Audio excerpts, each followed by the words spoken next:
সব অ্যাভেঞ্জার একসাথে দাঁড়িয়ে আছে। আকাশে বজ্রপাতের আলো, চারদিক অন্ধকার আর ধুলোর ঝড়।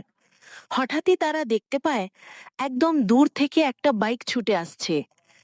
থর চোখ কুঁচকে বলে, ওটা কে? ক্যাপ্টেন আমেরিকা ঢালটা একটু সামনে নিয়ে বলে, দেখে মনে হচ্ছে হাল্ক। সবাই চমকে ওঠে। আয়রন ম্যান উড়ে এসে বলে, ঠিক ধরেছ ক্যাপ, হাল্ক এসে গেছে। তারপর আয়রন ম্যান হাল্কের দিকে তাকিয়ে বলে, রেডি থাকো ব্যানার, আমি পার্টি নিয়ে আসছি। সবাই অবাক হয়ে একে অপরের দিকে তাকায়। ব্ল্যাক উইডো হেসে বলে, পার্টি? এটা আবার কেমন পার্টি? হঠাৎই আকাশ কেঁপে ওঠে। দূর থেকে এক বিশাল দানব এগিয়ে আসছে। আয়রন ম্যানের পার্টি আসলে সেই দানবই। ক্যাপ্টেন বলে, ব্যানার, এটাই তোমার সময়, তোমার শক্তি দেখাও। হাল্ক শান্তভাবে হাসে, শক্তি? আমি তো সবসময়ই রেডি।